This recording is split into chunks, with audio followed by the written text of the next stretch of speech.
इंदिरा गांधी द्वारा लगाई गई इमरजेंसी के खिलाफ एक निंदा प्रस्ताव पेश कर दिया और इस प्रस्ताव के दौरान लोकसभा में 2 मिनट का मौन रखा गया और स्थिति यह हो गई कि हंगामे के बावजूद राहुल गांधी को अपनी ही दादी इंदिरा गांधी के एक गलत फैसले के खिलाफ आए निंदा प्रस्ताव में न सिर्फ शामिल होना पड़ा, बल्कि इमरजेंसी के विरोध में रखे गए मौन के दौरान भी वो सदन में मौजूद थे, ये जानते हुए देखते हुए कि ये मौन और ये प्रस्ताव उनकी अपनी दादी इंदिरा गांधी के खिलाफ लाया गया है।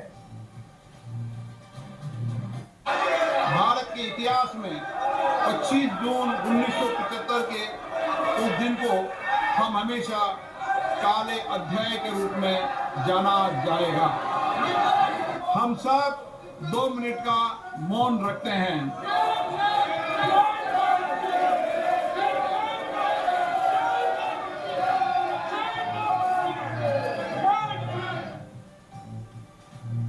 इमरजेंसी के खिलाफ यह निंदा प्रस्ताव इसलिए आया क्योंकि भारत में इमरजेंसी को लगे अब 49 वर्ष पूरे हो चुके हैं और अब ये 50वां वर्ष शुरू हो गया है और किसी भी लोकतंत्र की सबसे बड़ी जिम्मेदारी ये होती है कि वो इतिहास में हुई बड़ी बड़ी गलतियों को कभी ना भूले और देश के लोगों को ये बताए कि उस इमरजेंसी के काल में कैसे देश के संविधान को कागज का एक टुकड़ा बना दिया गया था।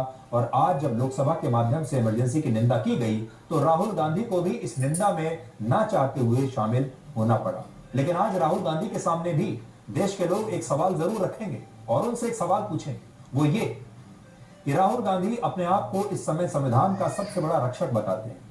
जब शपथ लेते हैं तो संविधान अपने हाथ में रखते हैं और कहते हैं कि मैं संविधान की रक्षा करने के लिए यहां पर आया हूं। चुनाव प्रचार भी उन्होंने पूरा जब किया तो यही बताते रहे कि संविधान खतरे में है और वो संविधान की रक्षा करने के लिए आए हैं।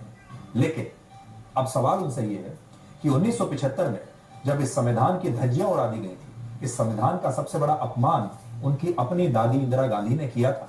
क्या राहुल गांधी सार्वजनिक रूप से उस फैसले की आलोचना करेंगे? क्या उस फैसले का विरोध करेंगे? क्या राहुल गांधी सार्वजनिक रूप से कभी ये कहेंगे कि हां, मेरी दादी और पूर्व प्रधानमंत्री इंदिरा गांधी ने गलत किया था, मेरी पार्टी कांग्रेस पार्टी ने 1975 में इमरजेंसी लगाकर गलती की थी? बड़ी बात यह है कि अगर आज वो अपने आप को संविधान का सबसे बड़ा रक्षक मानते हैं तो जब संविधान का सबसे बड़ा अपमान हुआ तो क्या वो उसकी आलोचना नहीं करेंगे? क्या वो उस अपमान का विरोध नहीं करेंगे या सिर्फ इसलिए चुप रह जाएंगे क्योंकि ये काम उनकी दादी ने किया था और ये काम उनकी अपनी पार्टी ने किया था? तो देश की जनता ये भी देख रही है और ये राहुल गांधी की अग्नि परीक्षा है कि वाकई वो संविधान को गंभीरता से लेते भी हैं या नहीं। आज समाजवादी पार्टी के अध्यक्ष अखिलेश यादव के भाषण की भी काफी चर्चा हो रही है, जिसमें ओम बिरला के स्पीकर बनने की बधाई तो थी लेकिन उनके लिए कई ताने भी थे, यानी तारीफ भी थी और ताने भी थे। और अखिलेश यादव ने बड़ी खूबसूरती के साथ मीठे मीठे शब्दों में ओम बिरला को उन्हीं की भाषा में सब कुछ कह भी दिया और यह भी बता दिया कि अब वो कितने परिपक्व नेता बन चुके हैं। आप भी देखिए। आप लोकतांत्रिक न्याय के मुख्य न्यायाधीश की तरह बैठे हैं। हम सबकी आपसे अपेक्षा है कि किसी भी जनप्रतिनिधि की आवाज दबाई न जाए और ना ही निष्कासन जैसी कार्रवाई दोबारा सदन की गरिमा को ठेस पहुंचाए। आपका अंकुश विपक्ष पे तो रहता ही है, लेकिन आपका अंकुश सत्ता पक्ष पे भी रहे। आपके इशारे पर सदन चले, इसका उल्टा ना हो। हम आपके हर न्याय संगत फैसले के साथ खड़े हैं। सदन में पहली बार आया हूं, ये नए सदन में। अध्यक्ष महोदय, मुझे उम्मीद है कि आप जितना सत्ता पक्ष का सम्मान करेंगे उतना ही विपक्ष का सम्मान कर करके हमें भी अपनी बात रखने का मौका देंगे। देखिए, आज बड़ी अच्छी राजनीति लोकसभा में देखने को मिली और देश की जनता को ऐसी ही राजनीति चाहिए। पहली बात, प्रधानमंत्री मोदी और राहुल गांधी एक फ्रेम में आपको नजर आए, एक साथ उन्होंने एक दूसरे से हाथ मिलाया। दूसरा, अगर आपने अभी अखिलेश यादव का भाषण सुना हो तो अखिलेश यादव क्या बता रहे हैं उनकी भाषा जो है वो ये बताती है कि राजनीति में हमेशा कटुता, कड़वाहट और शत्रुता शोभा नहीं देती। हमेशा एक दूसरे के ऊपर चीखना, चिल्लाना, एक दूसरे का अपमान करना, ये सही राजनीति नहीं है।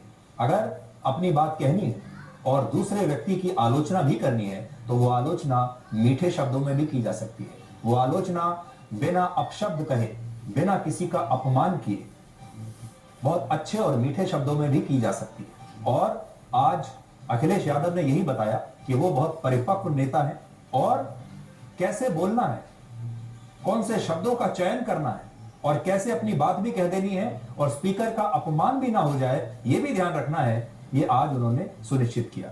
और जब स्पीकर भी ओम बिरला जैसे हो, जो खुद इतने विनम्र हैं, जो अपनी आलोचना सुनने के बाद भी मुस्कुराते रहते हैं, उनके साथ ऐसी ही भाषा का उपयोग होना चाहिए। और हम उम्मीद करते हैं कि अगले 5 वर्षों में जब हमारे देश में बहस भी होगी, एक दूसरे का परस्पर विरोध भी होगा, जब लोग एक दूसरे के साथ सहमत नहीं भी होंगे, तब भी इसी तरह की जो उच्च स्तरीय राजनीति है वो की जाएगी। और आज अखिलेश यादव की इन बातों का जवाब दिया चिराग पासवान ने। चिराग पासवान भी अब मंत्री के तौर पर इस सदन में आए हैं और चिराग पासवान का क्या जवाब था ये भी आप देखिए।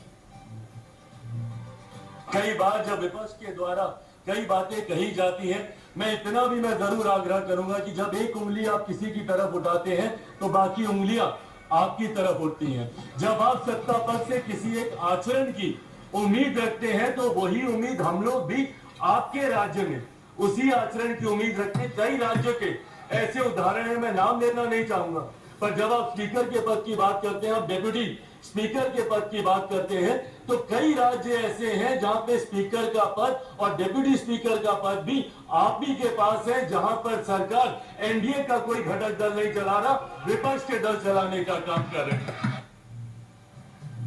तो जो बड़े नेता होते हैं, जो बड़ी शख्सियत होती है, वो अपनी बात कहने के लिए अपना स्वर ऊंचा नहीं करते, बल्कि विनम्रता के साथ अपनी बात कह देते हैं और वो बात भी उतनी ही असरदार होती है। और इसी तरह की राजनीति की उम्मीद हम अगले 5 वर्ष अपने इन नेताओं से, जिन्हें देश की जनता ने चुनकर भेजा है, चाहे किसी भी पार्टी के हों, ये उम्मीद हम रखते हैं।